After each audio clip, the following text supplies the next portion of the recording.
ঈদের আগ মুহূর্তে জমজমাট কেনাকাটা, ক্রেতার চাপ বেড়েছে কয়েক গুণ। শেষ সময়ে ভালো ব্যবসার প্রত্যাশা বিক্রেতাদের। প্রবাসী আয়ের নতুন রেকর্ড, মার্চে এসেছে সর্বোচ্চ $275 কোটি, $3 বিলিয়ন বেশি রেমিটেন্স আসার সম্ভাবনা। এবং নেত্রকোনায় হাওড়ে কৃষি উপকরণ বিতরণে হরিলুট, তদন্তে দুদক, প্রমাণ পেলে ব্যবস্থা, বলছেন কৃষি কর্মকর্তা।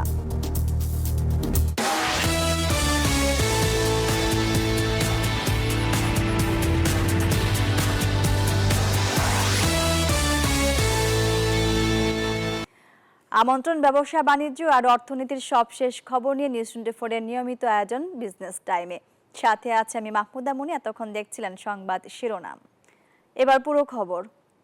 ঈদের ঠিক আগ মুহূর্তে সরকারি ছুটির দিনে ব্যাপক জমজমাট কেনাকাটা।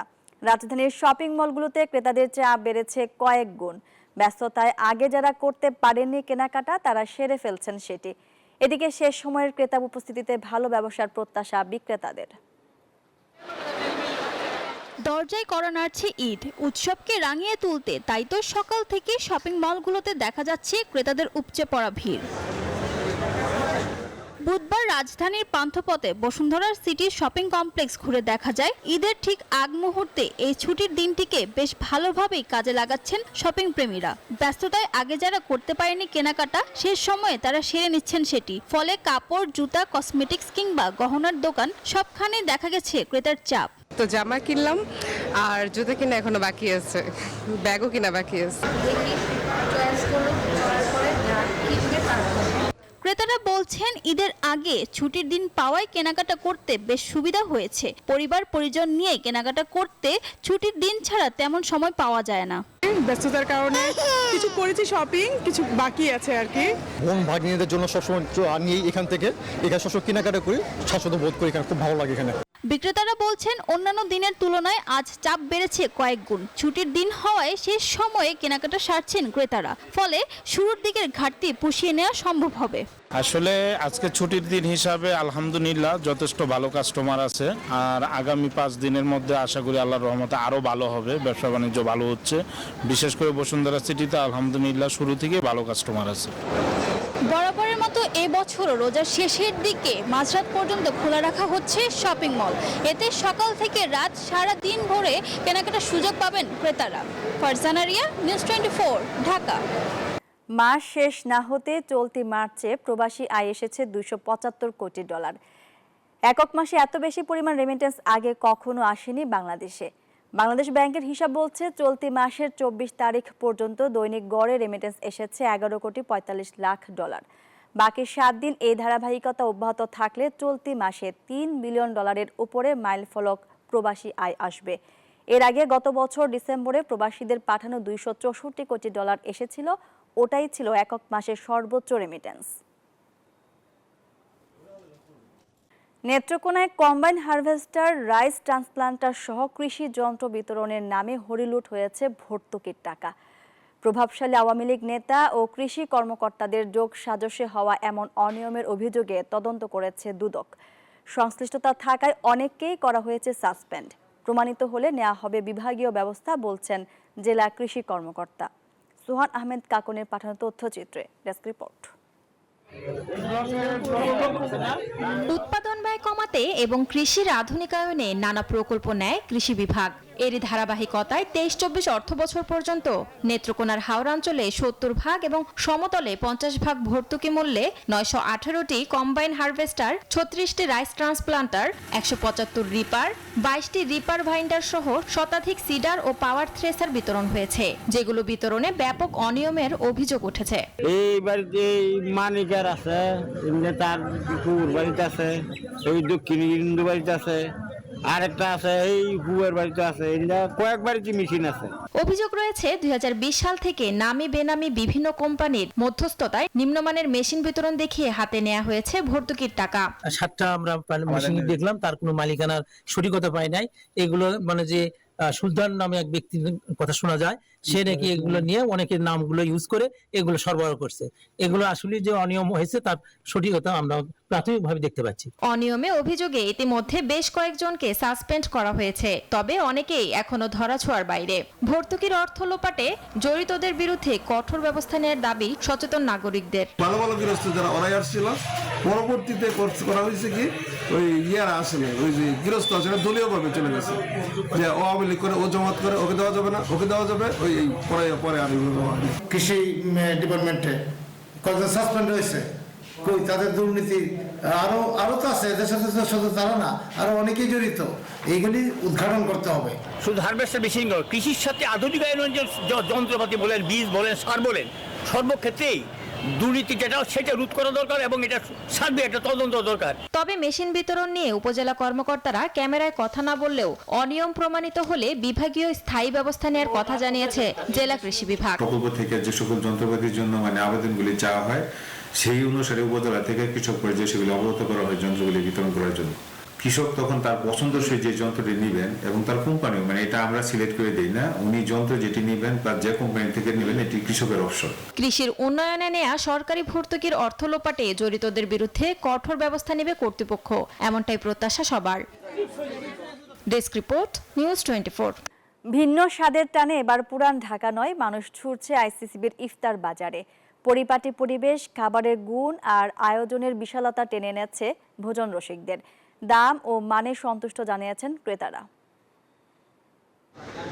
রোজার মাসে বিশেষ স্বাদে পূর্ণ ইফতারি এখন আইসিসিবির ইফতার বাজারে। পুরান ঢাকার ঐতিহ্যবাহী খাবারের স্বাদ, পরিচ্ছন্ন পরিবেশ এবং বিশাল আয়োজন সব মিলিয়ে ভোজন প্রেমীদের জন্য এটি এক অভূতপূর্ব অভিজ্ঞতা। মাটন হালিম, কাচ্চি বিরিয়ানি, জিলাপি শরবত এবং বিভিন্ন ধরনের মিষ্টান্ন, এই সমস্ত মুখরোচক খাবারের স্টল যেন পুরান ঢাকার প্রথাগত স্বাদ ও ঘ্রাণ নিয়ে এসেছে আইসিসিবির ইফতার বাজারে। মোটামুটি কাস্টমার ভালো হয়েছিল, তারপরও আমাদের অনেক কিছুই বেচা হয়ে গেছে। যা ডিমান্ড ছিল তার বেশি আমাদের ছিল হচ্ছে। আমাদের ইফতার চলছে প্রথম রমজান থেকে এই 28 তারিখ তুরি, অর্থাৎ 27 রমজান তুরি আমাদের ইফতার বাজার শুরু হবে। এর মধ্যে আমাদের ক্যাটারিং এর মধ্যে আছে জসিম ক্যাটারিং। তবে চাহিদা চাপে অনেকেই ফিরেছেন খালি হাতে, আর যারা পছন্দের খাবার পেতে সক্ষম হচ্ছেন তারা স্বাদ ও পরিবেশে অত্যন্ত সন্তুষ্ট। আমাদের প্রতি বছরের ন্যায় এবছরও আসা, তো প্রত্যেকটা আইটেমই ভালো, খুব সুস্বাদু। তো আমাদের বেশি নেওয়া হয়, মাটন আইটেমটা বেশি নেওয়া হয়, আর কাবাব আইটেমটা। এখানে আসলাম, ইফতারির যে প্রোগ্রামটা করা হয়েছে, আয়োজনটা এটা খুবই ভালো লাগছে। বন্ধু ছোট ভাইদেরকে নিয়ে আসলাম, দেখে খুব ভালো লাগলো, আয়োজনটা রিয়েলি নাইস। আর এনভায়রনমেন্টটাও এখানে পরিবেশ অনুযায়ী খুবই ভালো লাগলো। খাবারের মান এবং পরিবেশ দুই দিক দিয়ে সবাই খুব তৃপ্ত। এই ইফতার বাজার চলবে 27 রমজান পর্যন্ত। তাহমিদ আমিন, নিউজ 24, ঢাকা। দর্শক, বিজনেস টাইমের সময় হলো একটা বিরতি নেবার, ফিরছে আরো খবর নিয়ে। সঙ্গে বিরতির পর আবারও স্বাগত পূবালী ব্যাংক পিএলসি বিজনেস টাইমে। শেরপুরের নালিতাবাড়িতে কফি চাষে সফলতা পাচ্ছেন কৃষক। 4 বছর ধরে পরীক্ষামূলকভাবে কফি চাষ করে বাণিজ্যিকভাবে সফল হয়েছেন স্থানীয় কৃষক উদ্যোক্তা সাজ্জাদ হোসেন তুলিপ। এখন তার কাছ থেকে বিনামূল্যে চারা নিয়ে কফি চাষে ঝুঁকছেন জেলার পাহাড়ি ও সমতল এলাকার শতাধিক কৃষক। সরকারি বেসরকারি পৃষ্ঠপোষকতা ও বাজারজাতকরণের সহজ পদ্ধতির মাধ্যমে কফি চাষকে আরও সম্প্রসারণ করা সম্ভব বলে মনে করছেন স্থানীয় উদ্যোক্তারা। শেরপুর থেকে জুবাইদুল ইসলামের তথ্য ছবিতে ডেস্ক রিপোর্ট। শেরপুরের নালিতাবাড়ি উপজেলার কৃষি উদ্যোক্তা সাজ্জাদ হোসেন তুলিপ বান্দরবানে চাকরি করার সুবাদে কফি চাষে উদ্বুদ্ধ হন তিনি। সেখানে কফি চাষ করে পেয়েছেন সফলতাও। এরপর 2021 সালের চাকরি ছেড়ে নিজ গ্রামেই শুরু করেছেন কফি চাষ। 5 কেজি কফির চারা থেকে গেল 3 বছরে নিজের পাশাপাশি প্রসিদ্ধ করেছেন স্থানীয়দের।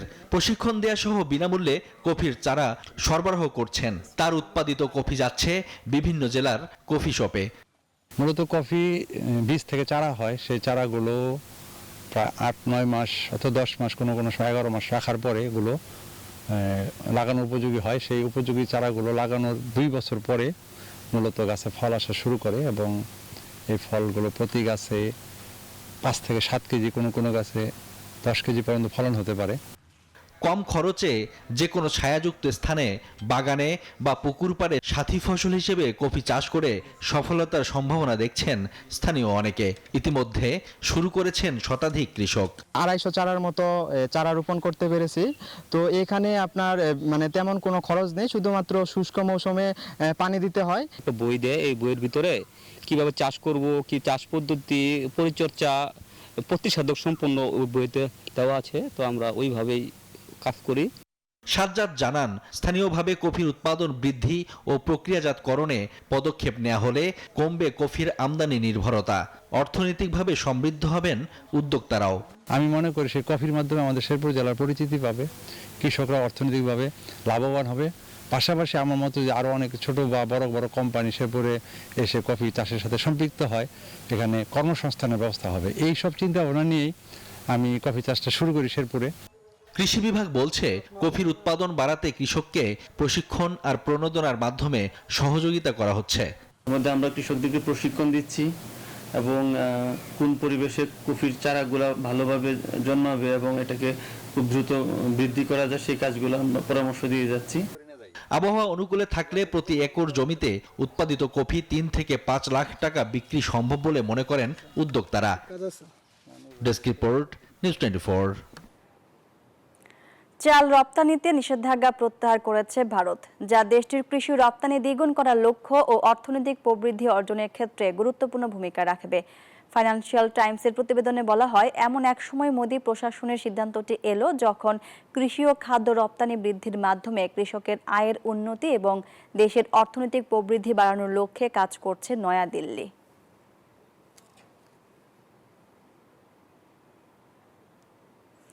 আর এই ছিল পূবালী ব্যাংক পিএলসি বিজনেস টাইমে এখনকার মতো আয়োজন। এতক্ষণ সাথে থাকার জন্য ধন্যবাদ সবাইকে।